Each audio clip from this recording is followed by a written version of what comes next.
Assalamualaikum warahmatullahi wabarakatuh. Perkenalkan, nama saya Apriliani dengan NIM H1A119087, Program Studi Ilmu Pemerintahan, Fakultas Hukum.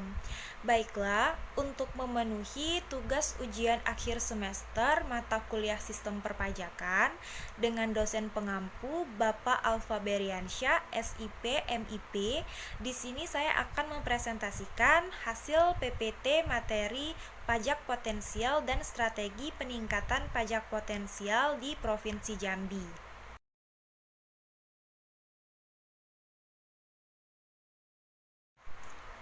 Selanjutnya, terlebih dahulu saya akan menjelaskan apa itu pajak dan apa itu pajak daerah. Pajak adalah iuran kepada negara yang dapat dipaksakan yang terutang oleh yang wajib membayarnya menurut peraturan-peraturan dengan tidak mendapat prestasi kembali yang langsung dapat ditunjuk dan yang gunanya adalah untuk membiayai pengeluaran-pengeluaran umum berhubungan dengan tugas negara untuk menyelenggarakan pemerintahan. Kemudian fungsi pajak itu terbagi menjadi 4. Fungsi pajak yang pertama adalah pajak sebagai anggaran atau penerimaan. Pajak merupakan salah satu sumber dana yang digunakan pemerintah dan bermanfaat untuk membiayai pengeluaran-pengeluaran. Penerimaan negara dari sektor perpajakan itu dimasukkan ke dalam komponen penerimaan dalam negeri APBN. Kemudian yang kedua, pajak berfungsi sebagai mengatur. Nah, pajak sebagai alat untuk mengatur atau melaksanakan kebijakan pemerintah dalam bidang sosial dan ekonomi. Contohnya adalah pengenaan pajak yang lebih tinggi kepada barang mewah dan minuman keras. Kemudian yang ketiga, pajak sebagai fungsi stabilitas. Pajak sebagai penerimaan negara dapat digunakan untuk menjalankan kebijakan pemerintah. Contohnya adalah kebijakan stabilitas harga dengan tujuan untuk menekan angka inflasi dengan cara mengatur peredaran uang di masyarakat lewat pemungutan dan penggunaan pajak yang lebih efisien dan efektif. Kemudian yang keempat, pajak berfungsi sebagai retribusi pendapatan. Penerimaan negara dari pajak itu digunakan untuk membiayai pengeluaran umum dan pembangunan nasional sehingga dapat membuka kesempatan kerja dengan tujuan untuk meningkatkan pendapatan masyarakat. Selanjutnya, pengertian pajak daerah. Menurut Undang-Undang Nomor 28 Tahun 2009 tentang pajak daerah dan retribusi daerah, yang dimaksud dengan pajak daerah adalah iuran wajib yang dilakukan oleh pribadi atau badan kepada daerah tanpa imbalan langsung yang seimbang, yang dapat dipaksakan berdasarkan peraturan perundang-undangan untuk membiayai penyelenggaraan pemerintahan daerah dan pembangunan daerah. Selanjutnya, jenis pajak daerah itu terbagi menjadi 4. Yang pertama adalah pajak yang dipungut oleh pemerintah daerah berdasarkan pengaturan yang dilaksanakan oleh daerah itu sendiri. Kemudian yang kedua, pajak yang dipungut berdasarkan pengaturan dari pemerintah pusat, tetapi penetapan besarnya tarif pajak oleh pemerintah daerah. Kemudian yang ketiga, pajak ditetapkan dan atau dipungut oleh pemerintah daerah itu sendiri. Kemudian yang keempat, pajak yang dipungut dan diadministrasikan oleh pemerintah pusat, tetapi hasil pemungutannya diberikan kepada pemerintah daerah. Pajak daerah di Indonesia itu digolongkan berdasarkan tingkatan pemerintah daerah, yaitu pajak daerah tingkat provinsi dan pajak daerah tingkat kabupaten atau kota.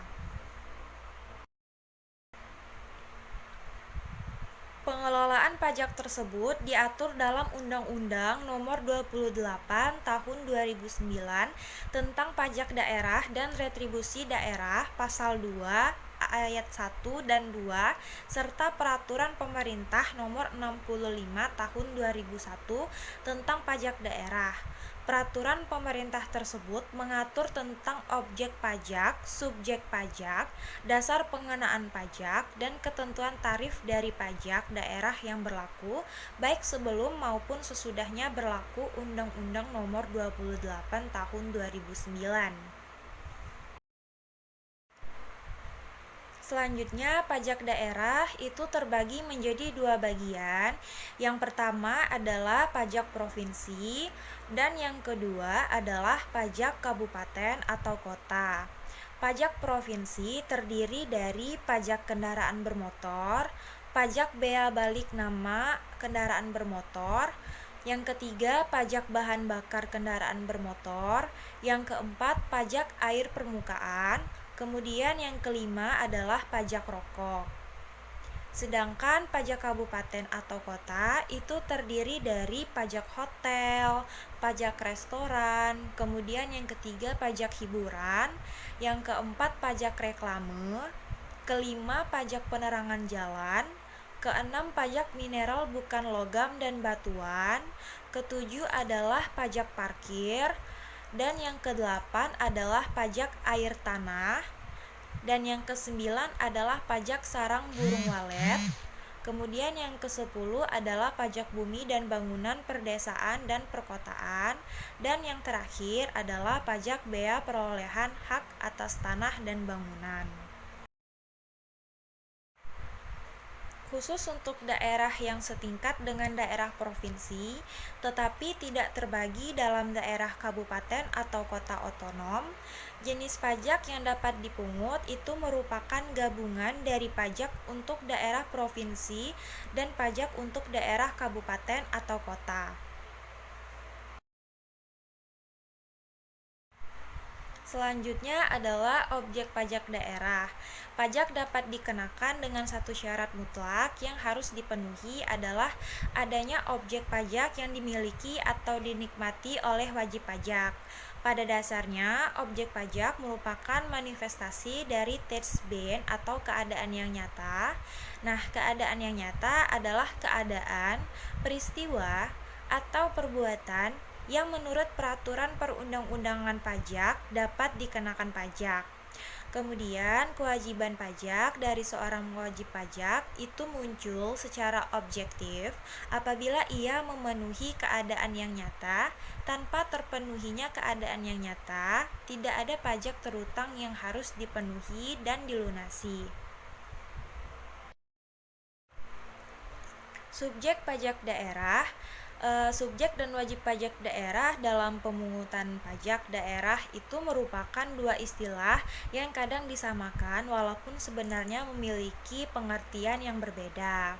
Nah, dalam beberapa jenis pajak, subjek pajak itu identik dengan wajib pajak, yakni setiap orang atau badan yang memenuhi ketentuan sebagai subjek pajak diwajibkan untuk membayar pajak sehingga secara otomatis menjadi wajib pajak seperti pajak kendaraan bermotor.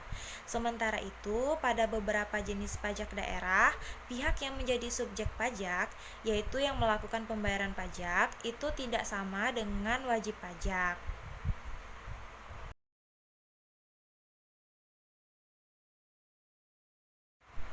Selanjutnya adalah jenis dan tarif pajak. Jenis pajak hotel itu tarifnya sebesar 10%. Kemudian pajak restoran tarifnya sebesar 10%. Dan pajak hiburan tarifnya adalah 35%. Pajak reklame tarifnya 25%. Pajak penerangan jalan tarifnya 10%, pribadi 1,5%, dan untuk yang lain 3%. Pajak mineral bukan logam dan batuan itu sebesar 25%. Pajak parkir sebesar 30%. Pajak air dan tanah sebesar 20%, pajak sarang burung walet itu sebesar 10%, dan pajak BBB sebesar 0,3%, dan pajak BPHTB sebesar 5%.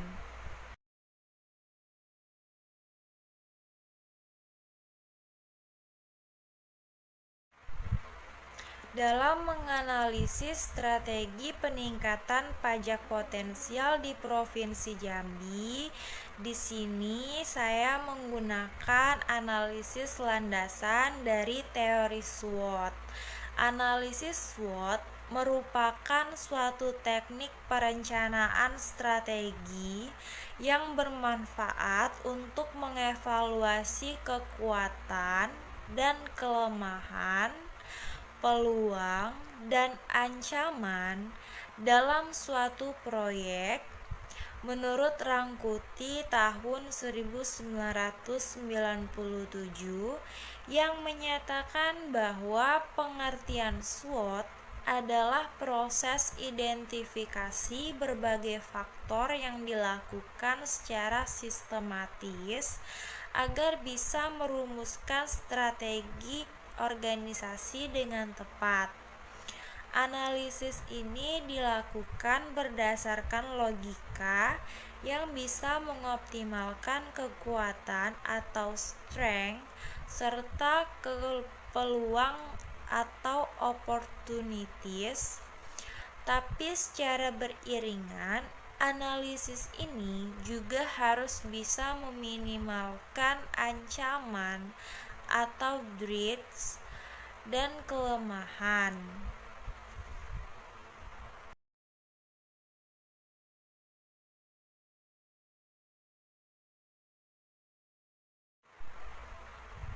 Selanjutnya adalah pajak potensial di Kota Jambi. Pajak daerah Provinsi Jambi terakhir diupdate pada tahun 2018 dengan mencatat bahwa jumlah penerimaan pajak menurut jenisnya itu yang paling besar adalah atau yang paling potensial di Kota Jambi adalah pajak penerangan jalan sebesar 64.410.738.529 rupiah. Selanjutnya adalah pajak BPHTB sebesar 56.659.908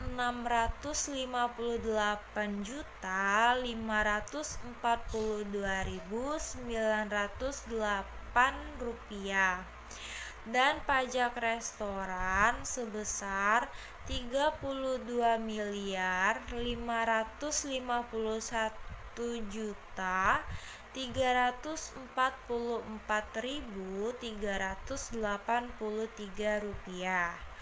Dari sini, di beberapa provinsi, pajak merupakan penyumbang dana terbesar dan sangat berpengaruh dalam meningkatkan pendapatan asli daerah atau PAD.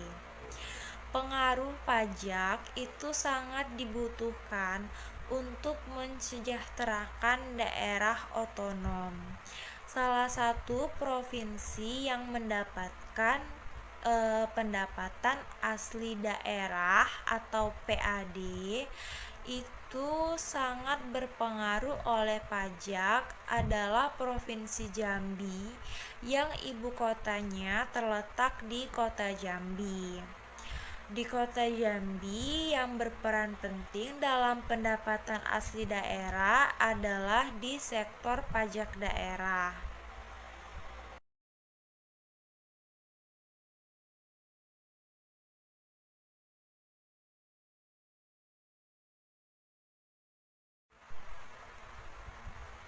Selanjutnya adalah kelebihan dan kelemahan. Kelebihan adalah memiliki perda yang jelas, kemudian tersedianya sumber daya yang berkompeten dalam pemungutan pajak restoran. Kemudian yang ketiga, pertumbuhan ekonomi di Kota Jambi yang relatif meningkat. Hal ini menjadi kekuatan untuk perolehan pajak restoran yang lebih banyak lagi. Selanjutnya adalah kelemahan.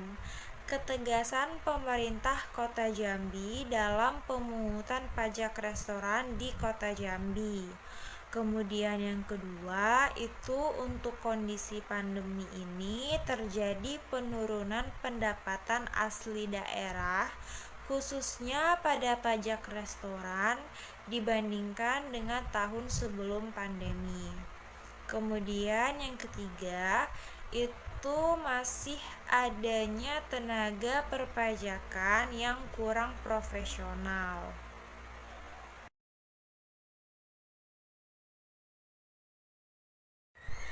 Kemudian selanjutnya adalah peluang dan ancaman.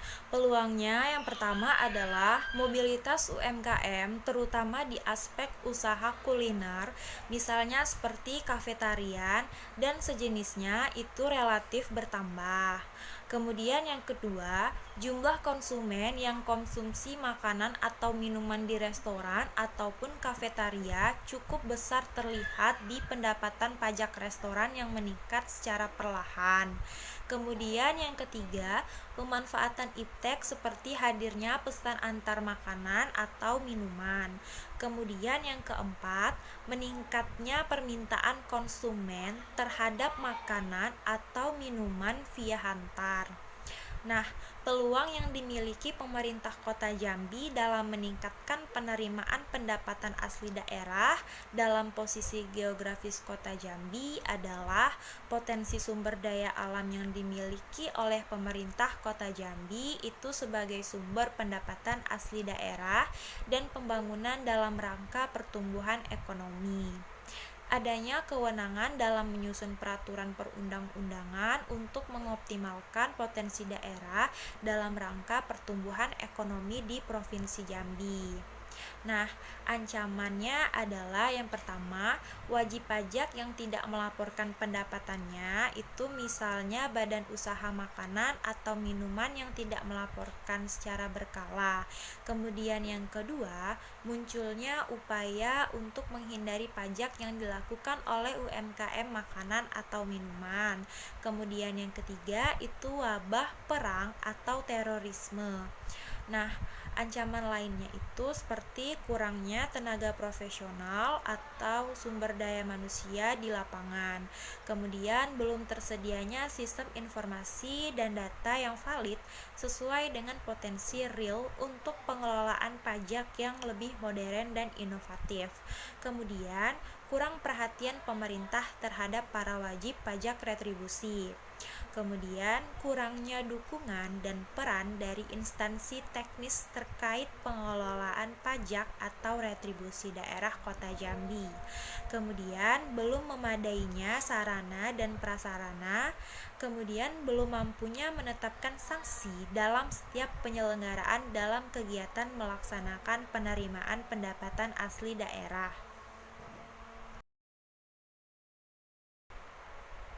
Selanjutnya adalah indikator dan praktik dalam meningkatkan pendapatan pajak daerah di Provinsi Jambi.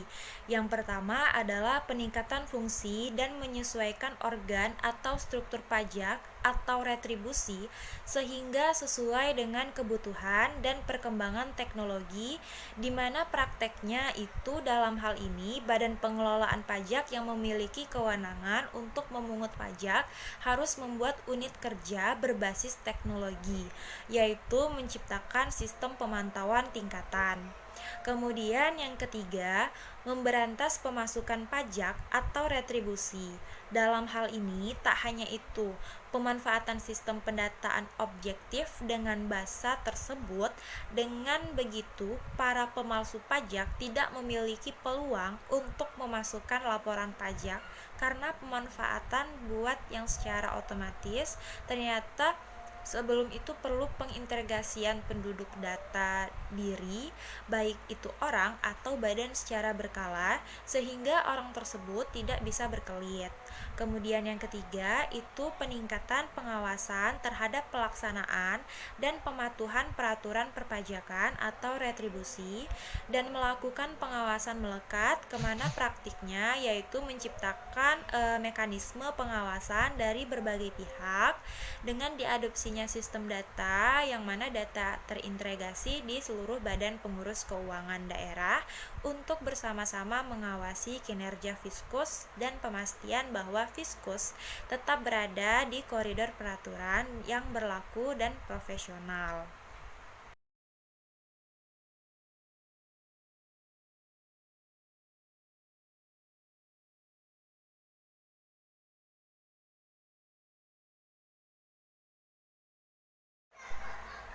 Selanjutnya adalah cara lain dalam meningkatkan strategi pajak daerah di Provinsi Jambi.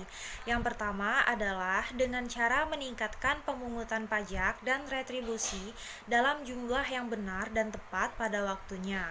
Bahwa jumlah pajak yang ditentukan sudah sesuai dengan peraturan yang ada, yaitu 100% dari hasil pendapatan per bulan, dan untuk pelanggaran berat masih memerlukan waktu yang banyak untuk bertindak dan persetujuan dari pihak lain.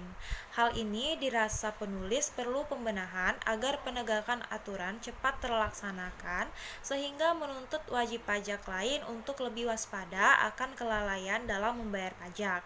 Kemudian yang kedua adalah peningkatan sistem pembukuan sehingga memudahkan dalam hal pencarian data tunggakan, pajak maupun retribusi yang pada akhirnya dapat mempermudah penagihannya. Nah, dalam sistem pembukuan yang ada di kantor Badan Pengelola Pajak dan Retribusi Daerah atau BPPRD itu sudah lumayan baik sehingga proses penagihan berjalan dengan baik. Baiklah, mungkin hanya itu saja yang bisa saya sampaikan pada materi ini. Lebih dan kurangnya saya mohon maaf. Saya akhiri dengan wassalamualaikum warahmatullahi wabarakatuh.